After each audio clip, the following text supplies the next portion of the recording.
is one and only. And it is the God's will to send Prophet Muhammad to us, to this world. So I believe in the fact God is one and only, and Muhammad is our last prophet ever sent to this universe. So this has got this meaning.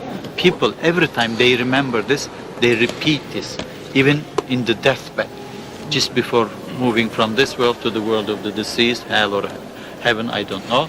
If you can murmur silently, the words come out from your lips, they say, oh, she was a very good lady. She managed to whisper this word, most probably she is going to heaven. So for that reason, every time, every day, they remember this, they just repeat it. This is yet another tradition, so it makes it one of the 5 prerequisites of Islam.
Are you good at that? Oh yeah. Play it. You can't hear it. What the heck I can't. I got this just till get my organ back.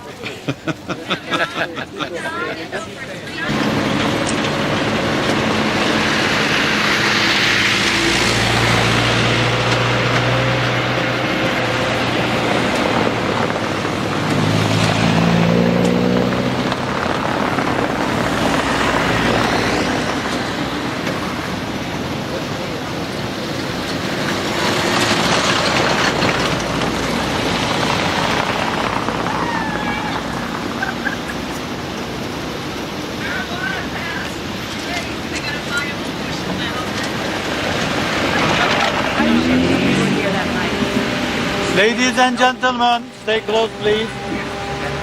This is just to give you an idea about the old town. You see this is the golden horn up there. Actually, to be in position, you have to switch this by 90 degrees in this direction. So the tip of the peninsula of the old town is right over here, which actually is in that direction now. So where you are here, it says, as you can see, this is Saint Sophia.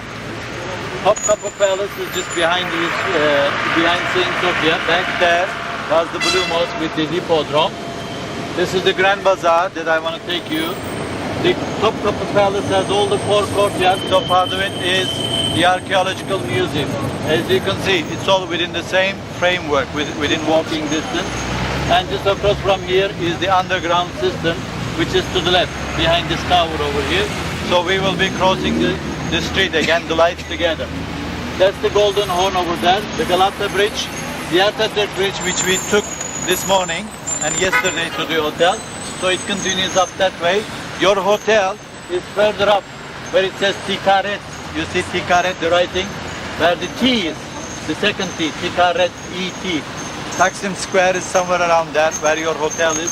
That is the new town, this is the old town, but all Europe. Asian side is this way, or in that direction, in other words. Just to have an idea, because you're all walking within the close boundaries of the tip of the peninsula of this old town. Okay, let's go to the traffic light.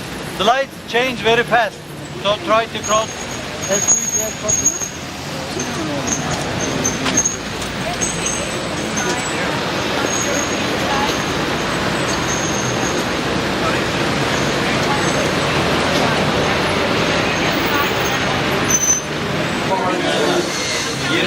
You can start going down slowly. Hey, there's 4 are not going, so you don't have 5 tickets. Or not going. 4 are not going. Bir 5 tane yapalım. 4 tane yapacağım.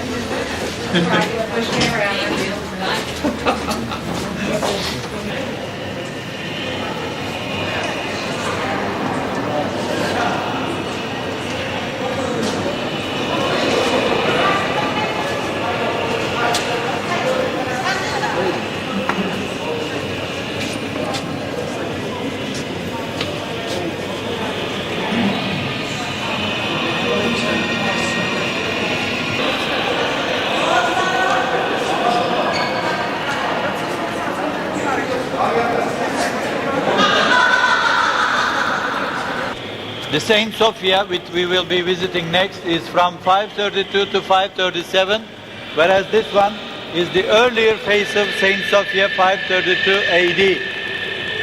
It's a huge place. Metric dimensions are like 70 by 140, so you can easily take it to be like 110 by 450 feet. The height of the columns is almost 30 feet, 9.8 meters to be precise. You have columns, pillars, and the capitals quite different from each other. Then you have the arch and the iron bar between the capitals. This is all part of the original plan, because if you let the column stand loose like that, with earthquakes and all that, it is bound to collapse very fast, of course. At least these iron bars are additional support to keep them standing as they are since 6th century AD.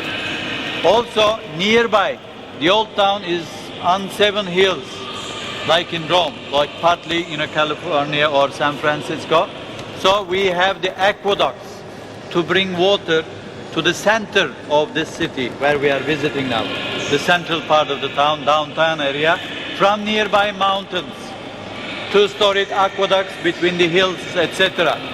So in the past, when you visit this area, you should imagine 2 things: rainwater, always dripping through, especially if it rains, and also the water pipes for the distribution of water to various houses are very old in this part, so even this tap water from time to time will be dripping down from the ceiling. And in the past, there used to be these aqueducts bringing water for the storage of the water, as they had shortage of water in the past as we have it today. In summer it's all dry out and no rain, in winter only, and of course fall and partly spring you get the rain. So this way the water is collected in such sunken places or hollowed out places. It's not the only one, there are 6 more in the area. This is the one which is now restored, illuminated. This walkway is built anew. Obviously this is not part of the original structure. You have 336 columns or pillars over here. So many of them. And these columns, as well as the capitals, as they are quite different from each other, are brought from different buildings and temples of the pagan world. 6th century means already Christian era. The Christians live over here in Byzantine Empire. Whereas before, in Greco-Roman times, there were quite a number of temples built for and dedicated to gods and goddesses of mythology, as you know, Zeus, Athena, Venus, etc. So, in the pagan world, they used to worship there. But now, in the Christian world, they go to the churches. So this way, the temples are all abandoned and fell out of use. So, all these temples had 1 or 2 rows of, peripteros or dipteros as they call it, 1 or 2 rows of pillars around the temple with the capitals, and then later on the triangular shaped pediment, and finally the ceiling, the roof. So these are the leftovers from these temples, as they did not use them anymore. They just brought over here for the construction of this underground system. As a result of which, you have the pillars in different dimensions and thicknesses. The capitals are quite different from one another. You got it? Yeah. Now, water was accumulated over here considerably, like 2.5 meters and 12 feet, like the crack over here or a little bit more up. Before the renovation of this area, there was no chance of coming down over here. Beautiful.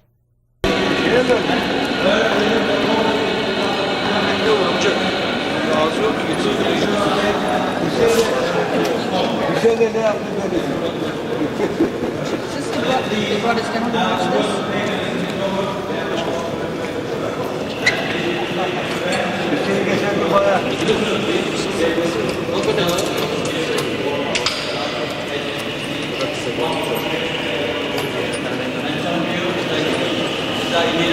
A little bit claustrophobic about this place, but we'll try to take your pictures as possible. It's a good picture right here. It's a basement right there.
This one to your right, you don't need to go in. You don't have to change, you don't have to go in outside. One or two comments, the details to follow inside, of course. Now, this is the official entrance, the main portal or entrance of the church. The building which you see now is the third structure to start with. Originally, it was built as early as the time of Constantine the Great, after his coronation in 4th century AD, which was destroyed by an earthquake. On the same grounds rose the second Saint Sophia, which is built by the time of, or during the reign of Theodosius the Great. He is the same fellow who had the Egyptian obelisk brought from Egypt, which we saw a short while ago. So this second church rose on the same grounds, and it is destroyed, unfortunately, especially in 532. There was the so-called Nika revolt, which took place in the hippodrome over there. All the people, the soldiers marching down over here, they set this church on fire. Mosaic, dating back to 9th, 10th, 11th, 12th centuries. So we will sample some of these and give you some more information. The idea of Sophia, originally it is Hagia Sophia, from the Greek word Hagia or Hagia. Hagia means and Sophia. Sophia means wisdom. Hagia means, of course, sanctified or something to do with this sense. So in that, this is dedicated to being a church, of course, dedicated to Virgin Mary and Jesus Christ and to divine. But we will drive through Aydın or Tralles from Pamukkale to Ephesus. So this is about like 600 kilometers south of Istanbul, as they were the two famous architects, Anthemius and Theodosius of that time. So they were employed for the construction of the church, which took only 5 years for them to complete this masterpiece. So regarding this church, it was originally built as a church, converted into a mosque during the Ottoman period, and about 63, 64 years ago, finally, by the order of our national leader Atatürk, converted into a museum. Churches and mosques. The mosques only, over 2,000 in this city. Some new, some old historical ones, and some of those churches that are converted totally or partly into mosques. So, sure, Saint Sophia. Now, as far as the architectural plan is concerned, we call this basilica, meaning a grand church of Constantinople, a unique example. Talk about St. Peter's Church, etc. They are bigger, yet, but time-wise, if you go back to 6th century, this is the largest edifice ever built.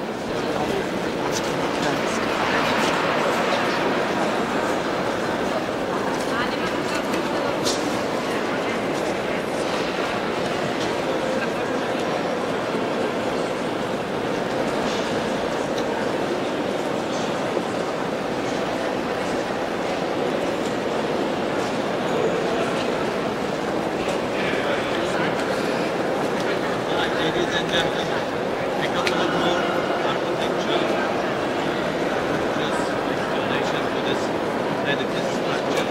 The dome is in the center. It's a huge dome.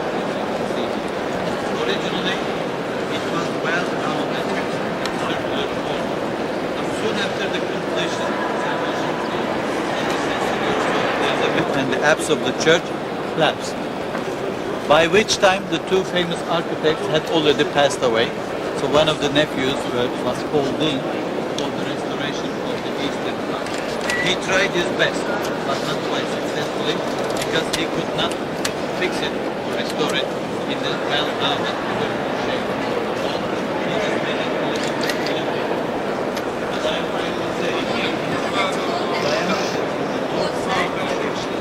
although the group tried to preserve them, yet use this building as a mosque. So what do you do then? You don't destroy them, you cover them by plaster. You just plaster over, so you cannot see them anymore. In time, if the paint falls off, you start painting again.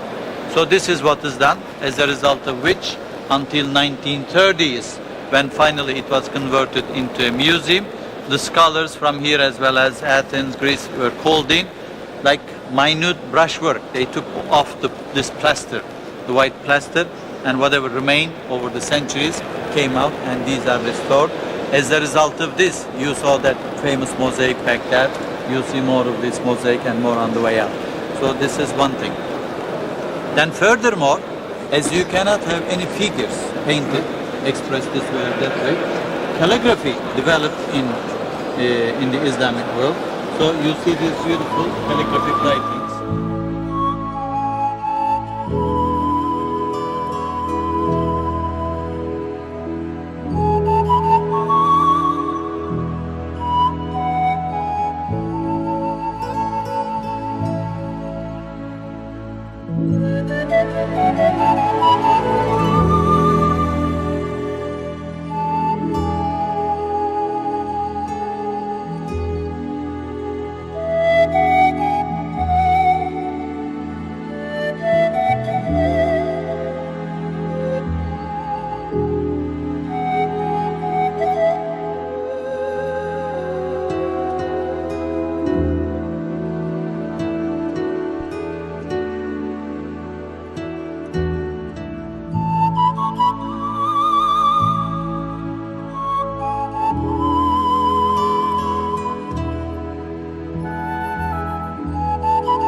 Welcome to Istanbul.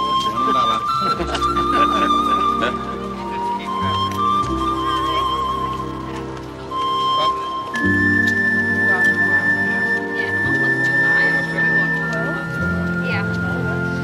That's all. That's pretty good. Now, where's your flute? Yeah, I know it is.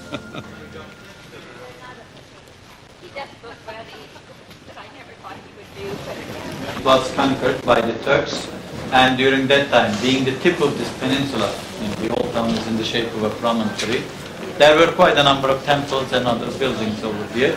So right after the conquest, as there was no such palace over here, the Sultan resided for a while near the Grand Bazaar. There was a small, old, worn-out palace. But later on, because of the location, being the tip of the peninsula, they say, we have the Golden Horn over there. Straight ahead from the restaurant, you're going to be able to see the Bosphorus, the beginning of the Bosphorus. Then this side is the Sea Marmara. Such a nice location, also strategical location. Each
It's in here. It's in the camera, please.